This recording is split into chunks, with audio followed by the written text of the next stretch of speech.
नमस्कार। India debate में आप सबका स्वागत है। मैं हूं आशुतोष पाठक। दोस्तों, आज फिर महाराष्ट्र की बात करेंगे और महाराष्ट्र में बाप बेटी की बात करेंगे, क्योंकि आपको मालूम है कि दिशा सुशांत के मुद्दे को मैं कभी छोड़ता नहीं हूं और उसका जो इंपैक्ट हो रहा है वो अब सबके सामने दिखाई पड़ रहा है। बाप बेटी की हालत ये हो गई है कि उनकी सारी रंगबाजी अब धरी की धरी रह गई। अब मैं अगर रंगबाजी शब्द का इस्तेमाल कर रहा हूं तो आप कहेंगे कि ये तो अतिशयोक्ति भरा शब्द है और संवैधानिक है। बिल्कुल संवैधानिक है। राजनीति में अगर रंगबाज किसी को ढूंढना है, किसी को दबंगई अगर किसी को देखना है, तो वो सबसे बड़े दबंग और सबसे बड़े रंगबाज में उद्धव ठाकरे और उनके बेटे आदित्य ठाकरे आते हैं। आप कहेंगे तो बड़े बड़े जो नेता हैं जिनके बारे में दबंगई का इतिहास है बड़ा, बिहार में पप्पू यादव हों, सूरज भान हों, या दूसरे स्टेट में उत्तर प्रदेश में दूसरे बाहुबली नेता हों, या महाराष्ट्र में भी दूसरे बाहुबली नेता हों, वो सबके सब बौने नजर आते हैं उद्धव ठाकरे के सामने। और ये रंगबाजी उद्धव ठाकरे को विरासत में मिली है। मैं ये नहीं कहूंगा कि बाला साहब ठाकरे रंगबाज थे। बाला साहब ठाकरे एक प्रिंसिपल के व्यक्ति थे और अपने हिसाब से चलते थे। मैं उनसे भी बहुत इत्तेफाक नहीं रखता हूं, लेकिन तुलनात्मक रूप से अगर बात करें उद्धव ठाकरे, आदित्य ठाकरे और उनके पिताजी बाला साहब ठाकरे में, तो निश्चित रूप से बाला साहब ठाकरे की अपनी एक विचारधारा थी। उस विचारधारा से उन्होंने कभी समझौता नहीं किया और उस पर ताउम्र अमल करते रहे, आगे भी बढ़ते रहे। उसमें बहुत लोगों से सहयोग किया, लेकिन वो अपने कार्यकर्ताओं के लिए, अपने नेताओं के लिए सर्वसुलभ रहने वाले नेता थे, सबसे बातचीत करने वाले नेता थे। उनका दरवाजा हमेशा खुला रहता था और लोग तो यहां तक कहते थे कि वो छोटे छोटे कार्यकर्ताओं को नाम से जानते थे। बड़े बड़े नेताओं को तो वो जानते ही थे, छोटे छोटे कार्यकर्ताओं को बाला साहब ठाकरे नाम से जानते थे। और यही उनको राजनीति में इतना बड़ा कद देने में कामयाबी दिलाया। ये जो उनका व्यवहार था बाला साहब ठाकरे का, ये व्यवहार उनको यहां तक पहुंचाया। लेकिन उनके व्यवहार को उसके ठीक विपरीत उनके पुत्र ने ओढ़ लिया। पिताजी लोगों से मिलते थे, सामान्य कार्यकर्ताओं से मिलते थे, लेकिन पुत्र लोगों से मिलने में इनकी कोई दिलचस्पी नहीं। हां, बड़े लोग जो आएंगे वो इनके कहने के अनुसार ही इनसे मिल सकते हैं। बड़े लोगों के लिए भी बहुत सामान्य तरीके से इनका दरवाजा नहीं खुलता था।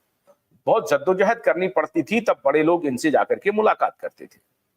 ये एक अपने आप को एक ऐसे अथॉरिटी के रूप में एस्टैब्लिश किया। ऐसा लगता था कि उद्धव ठाकरे के जुबान से निकला हुआ शब्द ही कानून है, उद्धव ठाकरे की जुबान से निकला हुआ शब्द ही ऑर्डर है, और उसकी तामील करने में सारे उनके कार्यकर्ता, उनके समर्थक सब लोग लग जाएं। ये उनका कार्य व्यवहार रहा है उद्धव ठाकरे का। लेकिन उद्धव ठाकरे की रंगबाजी धीरे धीरे उनके रंगबाजी के जो रंग हैं वो धीरे धीरे खत्म हो गए और सारी की सारी उनकी हेकड़ी इस चुनाव, विधानसभा चुनाव के पहले ही खत्म हुई प्रतीत होती है। चुनाव के बाद तो और भी पता चल जाएगा। आटे दाल का भाव उद्धव ठाकरे को भी पता चल जाएगा, महाराष्ट्र की जनता को भी पता चल जाएगा, और महाराष्ट्र की जनता ने जो कुछ भी मन बनाया है वो उसका निर्णय चुनाव में करेंगे। लेकिन दिशा और सुशांत का असर किस प्रकार से बाप बेटे पर हो रहा है, उसकी वानगी में प्रत्येक दिन आपको सुनाता हूं। एक नई वानगी लेकर के आया हूं। कल सीट शेयरिंग हुई है महाविकास अघाड़ी के बीच में।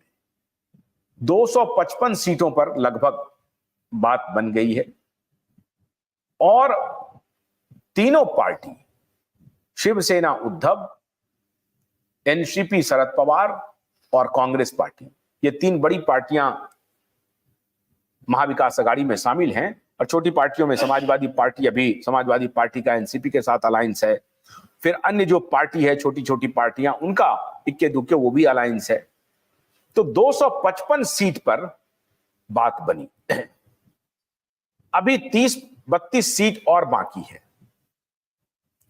अब इन 32 सीटों में यह तय हुआ है कि 10 सीटें समाजवादी पार्टी के लिए भी छोड़ी जा सकती हैं और अन्य जो इक्के दुक्के जो चुनाव लड़ने वाले हैं उनके लिए छोड़ी जा सकती है। विदर्भ की सीट है, उस सीट पर सबसे बड़ा पेंच फंस गया है। और आज मैं ये बताऊंगा कि दिशा और सुशांत का वॉर कैसे काम कर रहा है। कौन, जिस प्रकार से उद्धव ठाकरे और आदित्य ठाकरे ने दिशा और सुशांत के मामले में उसका कृत्य रहा है, उनका आचरण रहा है, अब वो आचरण आहिस्ता आहिस्ता देखिए उनके गले की फांस कैसे बन गए। कौन उनको पीछे से खंजर भोंक रहा है, दोस्त बन के दुश्मनी निभा रहा है, और दोस्त बन के दुश्मनी उनके दोस्त ही निभा रहे हैं। और वो दोनों ही दोस्त जो उनके पार्टनर बने हुए हैं, वो दोनों दोस्त दुश्मनी निकाल रहे हैं, लेकिन आहिस्ता आहिस्ता, हल्के हल्के। पीठ में खंजर भी चुभो रहे हैं, लेकिन हल्के हल्के अंदाज। और धीरे धीरे, जिसको कहते हैं ना हलाल करना, धीरे धीरे मुर्गी को हलाल कर रहे हैं। कांग्रेस पार्टी और शरद पवार की एनसीपी, या यूं कहें कि सीधे शरद पवार, धीरे धीरे शिवसेना उद्धव का हलाल कर रही है। मतलब चोट भी लग रहा है, लेकिन खून भी नहीं गिरने दे रहे हैं। एहसास भी हो रहा है, लेकिन प्रकटीकरण करने नहीं दे रहे। कैसे, वो मैं आपको आज सिंपल फार्मूला समझाता हूं, आपको सारी बात समझ में आ जाएगी।